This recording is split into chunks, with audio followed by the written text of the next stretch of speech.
Hello everybody, this is Tammy with Autistic Wiki, and today is day 6 of 30 days of autism, and today we're going to talk about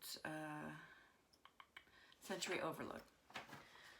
So sensory overload is one of the things about autism that really kind of sucks.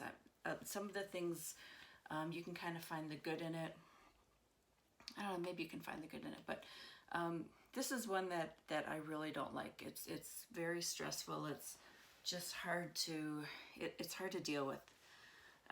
So sensory overload is this experience. It happens that you get overloaded by some outside stimuli. So it's usually either noise or lights, but it can also be smells. It can be sounds, anything. But I would say noise, sound, and lights are the two most common for me that set me off.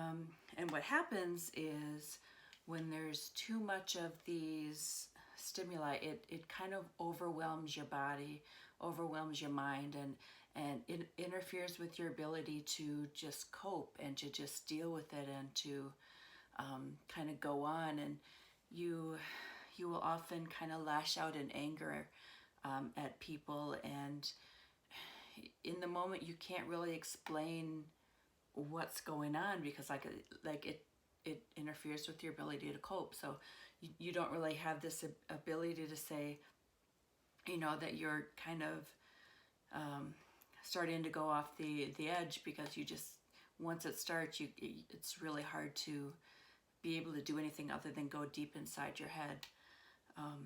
So it's not good. Sometimes you'll lash out angrily. Sometimes you'll just like break down and burst into tears and start crying, and you never really know how it's going to affect you.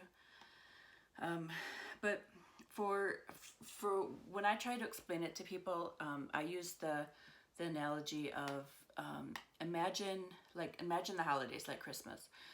Imagine that, like, all of your immediate family, like your mom and your dad and your grandparents and your brothers and sisters and their family, imagine they're all coming to stay at your house for the holidays, and they're going to stay at your house for a week. So you know that having your whole family there is going to be kind of chaotic and stressful, but at the same time, when they all arrive, like, initially it's awesome because you're like sharing stories and you're, you know, sharing food and traditions, and it's just a beautiful time. Initially it's just a beautiful time and everybody's having a great time, and you're like, oh, we need to do this more often, it's wonderful. But by the end of the week, you really are just on edge, and everything's bothering you, and everybody's sniping at each other, and everyone's getting angry over little things. And it's just something like, you know, you wake up in the morning, and maybe your routine is to have a cup of coffee out on your porch and just, you know, watch the sun come up and just relax with the quietness and the beauty of the rising sun or something. But then here with all of your family in the house, like, some people are up watching cartoons and other people are running around, and everyone's just messing with your routine, and it's just a big mess, and it gets to the point where you're just like, get out of my house, and you're just yelling at people and getting into fights and saying things you don't really mean, but you're just so stressed out you snap and you can't handle it.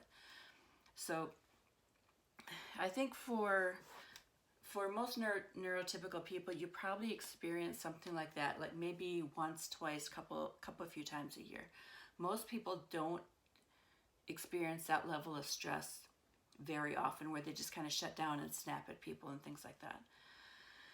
But for people like me, it can happen every day. So imagine if you've ever experienced anything remotely similar to that.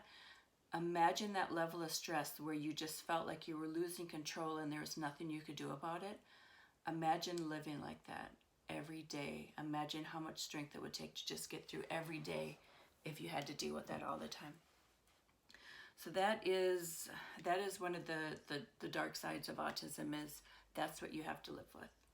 That is, and everybody's different. Maybe not everybody has you know, the sensory overload thing quite so much, but for me it's pretty big. That's one of the worst parts about it, is I get extremely overloaded very, very, very easily, which is why I spend very little time around people. I really interact with people as much as humanly possible because I just get overloaded so easily. And it's, it's kind of hard to explain to people over and over and over again, of how hard it is. People don't want to, it's not that they don't want to, people just have a hard time, and this is empathy, have a hard time empathizing with others, as in putting yourself in somebody else's shoes. Because if they haven't experienced it themselves on a long-term basis, they just can't imagine what it's like. I think a lot of them don't believe us. Like, even when I explain this Christmas analogy to people, they're like, oh my God, that's terrible. But then they're like, well, that doesn't literally happen every day. Yeah, it literally happens every day. Like, every day I can get that way. Now, right now, I'm lucky because I live in my own house, so I'm insulated from my neighbors. I used to live in apartments, of course, and you have paper-thin walls, and you can hear everything your neighbors are doing, and you don't really have all that much privacy, and there's just people all around all the time. And so for me, it was much more stressful living in an apartment building, whereas now I have my own house, I have my own space. I can be away from people if I need to be. At my job, I am able to work from home most days of the week, so instead of having to go into the office. So it used to be a lot worse for me. I used to be a bartender bartender and waitress, and for like 20 some years.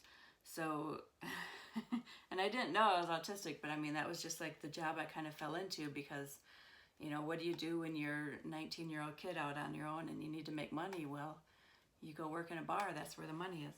So that's where I ended up. But yeah, back then, being surrounded by people all the time and not realizing that was my trigger, I just thought, I don't know what I thought, but yeah, I was snapping on people every day. It was bad. People just thought that I was like mean and a jerk, and I thought it too. I just thought, man, I must be like a really lousy human being, but I'm always snapping at people, and I'm not like mad at them per se, but I'm mad in that moment. And it's not until a few years ago when I got diagnosed that I realized that the reason I had trouble all those years was because it was too much for me. It was the sensory overload, and my body just couldn't handle it. And it can come from anything, like with noises.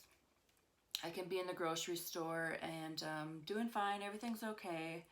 I usually go when it's a little bit slower so that it's easier for me.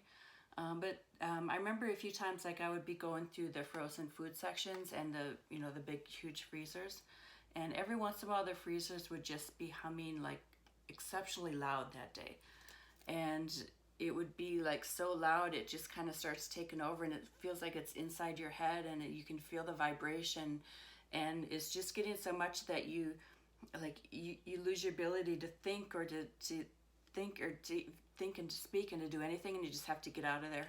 Otherwise I'd probably collapse down to the floor and just kind of not be able to make sound or explain what the hell's going on. But thankfully that doesn't happen too often anymore, but every once in a while that would happen, and I just have to get out of there. I always carry like the little squeezy earplugs that you put in your ears. I always carry those, so if it's even a little bit loud in the grocery store, I'll put those in. Or I have the earbuds, which are noise canceling. They help a little bit. Or I'll wear those. So usually I'll have something in my ears when I go to a store, because otherwise it's just a little bit too much for me. But yeah, I mean, if you think about it, like thinking back to that Christmas analogy, when you didn't mean for anything bad to happen, but you were just so overwhelmed that you snapped on people. Try to imagine, like, if you had to live like that, what would you do? Like, how would you deal with it? That is what being autistic feels like.